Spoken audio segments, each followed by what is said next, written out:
ఏదైనా ఎవరికైనా ఏదైనా కష్టం వచ్చినప్పుడు మనం ఏం చేస్తామంటే ఏదైనా చెప్తే ఎవరన్నా మన నమ్మి మనం కుంగిపోయి అది మనం ఎక్కువ తీసేసుకుంటాం వల్ల మన ప్రాబ్లం ఇంకా పెద్ద అయిపోతుంది.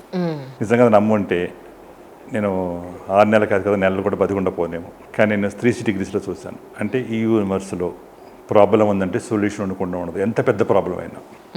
చీకటి ఉందంటే వెలుగు వస్తున్నది, అమావాస్య ఉందంటే పౌర్ణమి వస్తున్నది. ప్రాబ్లంకి సొల్యూషన్ ఉండి తీరుతుంది. ఎప్పుడైతే అష్టదిగ్బంధనం అయిపోయిందో అప్పుడు నాకు తిరుపతి వెంకటేశ్వర అంటే చాలా ఇష్టం. నేను మా మిస్సెస్ మా అబ్బాయి ముగ్గురం కలిసి శ్రీవారి సేవ చేసుకుంటూ బ్రహ్మోత్సవాల టైంలో రోజు ఆ పెద్ద ఆయన్ని సొల్యూషన్ అడిగాను. ప్రాధేయపడ్డం, కోపగించుకున్నాం, అన్ని రకాలుగా నవరసాలు ఆయన దగ్గర పోషిస్తే అలిగారు కూడా. ఎందుకంటే మరి ఇంత మంచి ఫ్యామిలీలో పుట్టించో, మంచి వైఫ్ని ఇచ్చో, మంచి పిల్లోడిని ఇచ్చో, అంత బ్రహ్మాండంగా ఉంది. ముందు సడన్గా చచ్చిపోతాం అంటే ఎలా? ఆటోమేటికల్లీ నేను చక్రస్థానం అయిపోయింది, నారాయణేంద్ర ఎక్స్ప్రెస్ ఎక్కేసి రావడం జరిగిందండి. వచ్చి ఇంక లడ్డూలు అందరికీ పంచుదామని మూమెంట్లో వెళ్దామని మూమెంట్లో ఫ్రెండ్ వచ్చి బెల్ల కొట్టారు.